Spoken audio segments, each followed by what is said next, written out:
Yo les bros, bienvenue sur Spatule Bro, je suis le chef et on se retrouve aujourd'hui pour la petite review hebdomadaire de la série Disney+, Star Wars Ahsoka, l'énième série Star Wars, et aujourd'hui on va parler de l'épisode 7 qui est l'avant-dernier épisode de la série, et force est de constater que la série est capable de faire des bons trucs.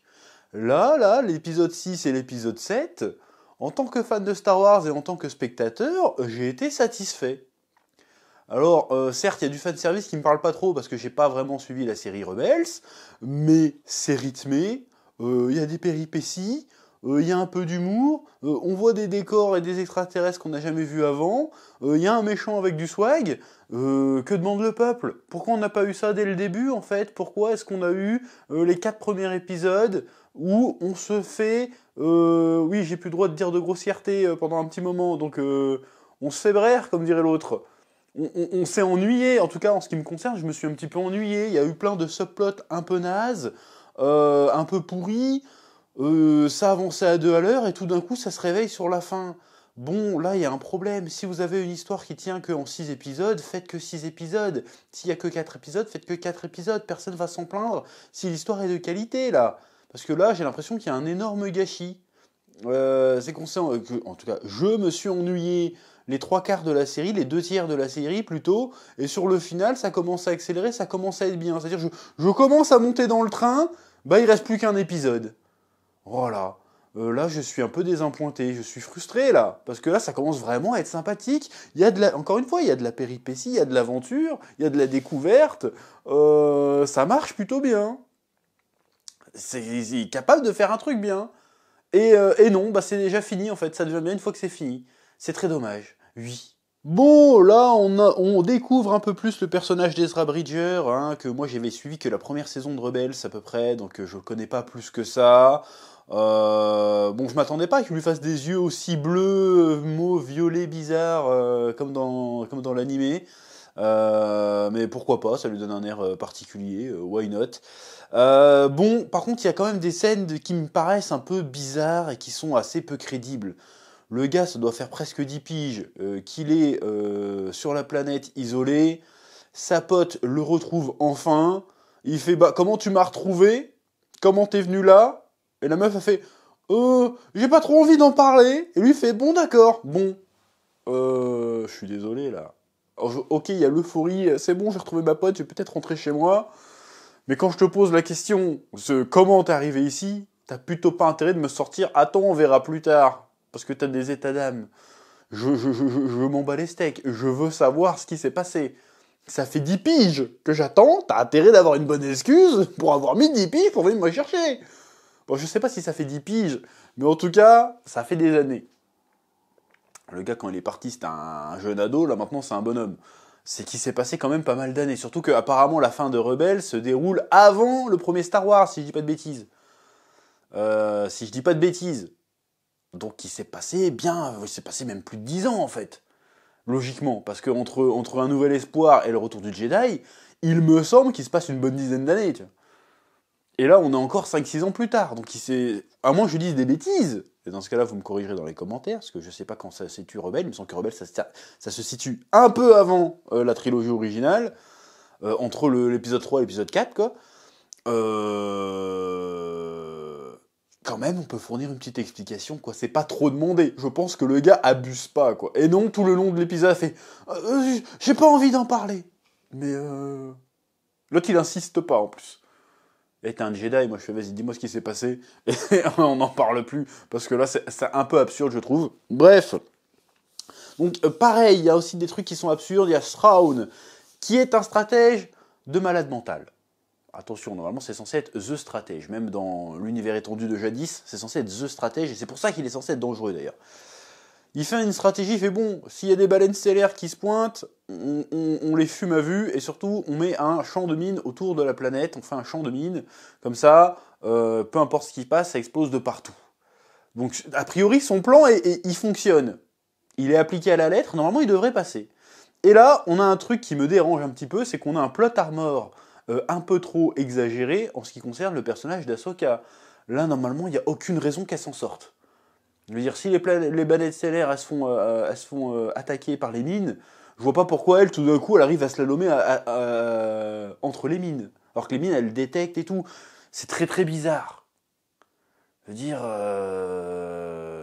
à quoi ça sert de faire un champ de mine si on peut slalomer entre les mines, quoi. Je veux dire, c'est censé être un truc impénétrable, ou en tout cas difficilement. L'autre, elle arrive 2 secondes, hop, oh, je vais me planquer dans les débris, on va attendre. Oh, tiens, on l'a repéré, on utilise les sorcières d'Atromir, je sais plus comment on dit, pour la repérer, vas-y, triangulation, ça prend 3 quarts d'heure. Ah, c'est bon, on l'a trouvé, vas-y, mitrailler par là. Elle mitraille par là, et Ahsoka s'en sort encore, elle se prend même pas un petit débris, même pas un petit égratignure sur le vaisseau, elle s'en sort, tranquille. Moi pas comprendre. Pareil, Ahsoka et avec le robot le robot il lance des scans pour essayer de trouver Sabine. Parce qu'apparemment il peut scanner la planète pour trouver une personne en particulier. Bon, peut-être qu'il aurait dû en profiter pour scanner aussi les ennemis, voir leurs forces, je sais pas, bref. Et je fais bon, ça marche pas, je réessaye. Elle fait non, il y a d'autres moyens. Et elle essaye de se la jouer en pire contre-attaque, en mode vas-y, je vais essayer de la contacter par la force Wi-Fi. Et elle fait Sabine. Et Sabine ressent. Elle fait oh, c'est bon, je l'ai détecté. Bon, alors moi j'ai envie de poser la question. Je pose la question, peut-être que je suis bête, peut-être que je suis un idiot. Hein. A priori, Ezra est sur la planète. Ezra est un Jedi accompli. A priori, hein, en tout cas beaucoup plus que Sabine. Pourquoi n'a-t-elle pas cherché à contacter Ezra? Voilà, je pose la question. Pourquoi elle a pris le risque de contacter Sabine, qui a priori n'est pas fort sensitive pour un sou? Bon après normalement elle peut le faire, elle peut quand même contacter des gens de qui elle est proche, hein, parce que c'est ce que fait Luke avec Leia, même si on apprend plus tard que Leia est fort sensitive, mais à ce moment-là on le savait pas, mais bref, donc c'est possible. Mais ça aurait été plus simple d'essayer de contacter un Jedi pour le coup, non? Je sais pas, ou alors c'est moi qui n'ai pas compris comment ça fonctionne la Force. En tout cas, je trouvais cette scène un peu chelou. C'est un peu genre, ouais, c'est bon, il faut qu'il les retrouve, c'est bon. Voilà. Alors que l'autre, il a pu scanner la planète. Il a certainement plus scanné. On ne sait pas ce que ça veut dire scanner la planète, mais il a certainement plus scanné des mouvements de troupes ou quelque chose qui pourrait indiquer l'emplacement de. Tu vois, non, vas-y, la Force, je sais où ils sont.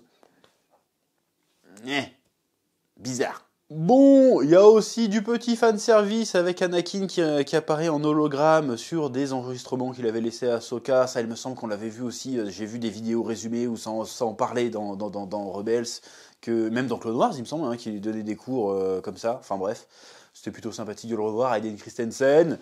Bon, le gars, il est pas trop overbooké ces dernières années, donc utilisez-le à donf. Hein, tant mieux, hein, j'ai envie de dire pourquoi pas, parce que la présence d'Anakin Skywalker reconnecte la série à Star Wars, et c'est ce qui manque en fait, vraiment, dans les productions Star Wars récentes, c'est qu'ils ont énormément de mal à le reconnecter, soit à la trilogie originale, soit à la postlogie.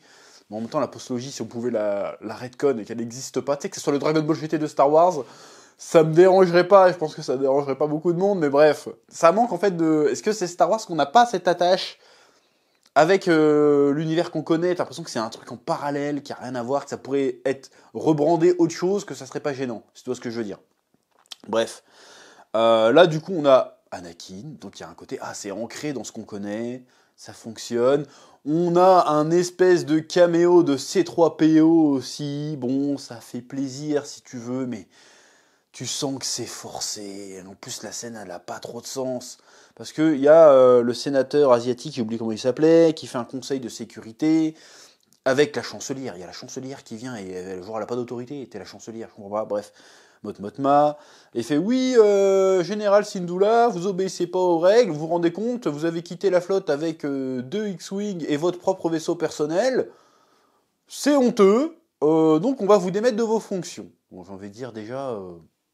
Pourquoi quoi. Je comprends pas pourquoi ils veulent lui enlever ses fonctions et pourquoi ils déplacent la flotte pour aller la chercher, mais quand elle dit qu'il y a l'Empire qui revient, ils font non.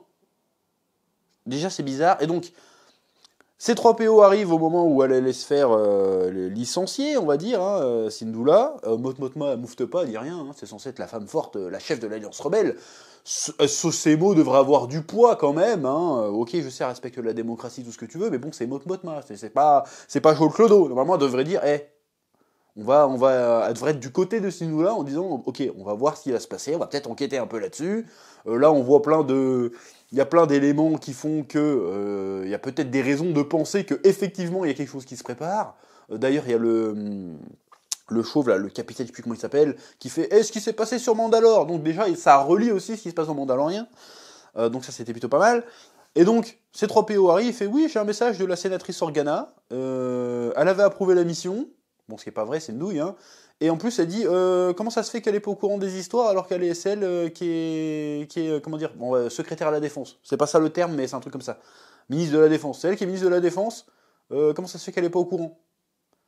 Bon, alors là, je pose une question, je suis désolé. Encore une fois, c'est peut-être moi qui est bête. Si c'est la ministre de la Défense, pourquoi Syndulla ne lui a pas demandé directement à elle depuis le début d'autoriser la mission? Ça n'a aucun sens. C'est comme si, moi, vas-y, je suis général de l'armée, et je vais aller voir, je veux demander si je peux attaquer un truc. Je vais pas aller voir le ministre de la Défense, je vais aller voir le ministre de l'Agriculture. Je vais lui dire, dis donc, Polo, je peux attaquer ou pas, là? Et le ministre de l'Agriculture, il va dire non.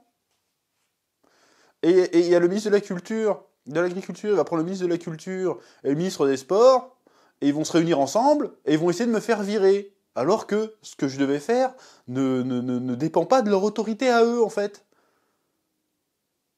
Donc mon exemple est peut-être un peu tiré par les cheveux, je le conçois. Mais ce que vous essayez de nous vendre, là, c'est pas mieux. Je comprends pas. Si c'était elle si c'est Leia Organa qui est responsable de la défense, et que Syndulla est une générale de l'armée de la République, pourquoi est-ce qu'elle en doit en référer à des sénateurs qui n'ont rien à voir, et pas à la sénatrice qui est précisément mandatée pour s'occuper de ce truc-là? Je n'ai pas compris. J'ai trouvé ça, même toute cette histoire hein, de cour martiale, d'enquête, de flotte qui veut pas venir, à part nous faire comprendre que la République, c'est, j'ai pas le droit de dire de gros mots, mais à part dire que la République, c'est de la fiente, je vois pas l'intérêt de tout ça.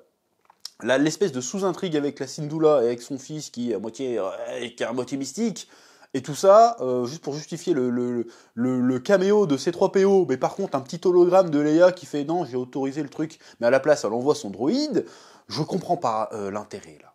Là, c'est vraiment de la perte de temps. Voilà, bon là, ça fait 5 minutes que je me plains, mais quand même, l'épisode était bien globalement par rapport au reste. Mais il y a des trucs encore, ils sont un peu gros, quoi, un peu lourdingues.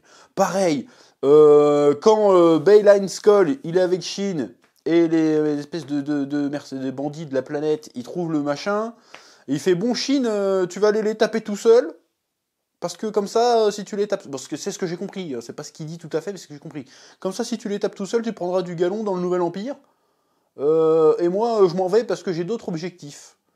Encore une fois, on est à l'avant-dernier épisode de la série, on sait toujours pas ce qu'il fout là, Baylan Skoll. Qu'est-ce qu'il veut? On sait que c'est pas un Jedi, c'est pas non plus un Sith, c'est quoi, c'est qui, qu'est-ce qu'il veut, qu'est-ce qu'il vient faire là, c'est quoi sa mission, qu'est-ce qu'il veut? En fait, et c'est un problème, parce que si on a un méchant, on sait pas ce qu'il veut, c'est très compliqué de l'antagoniser, si tu veux. Parce qu'on sait pas ce qu'il recherche.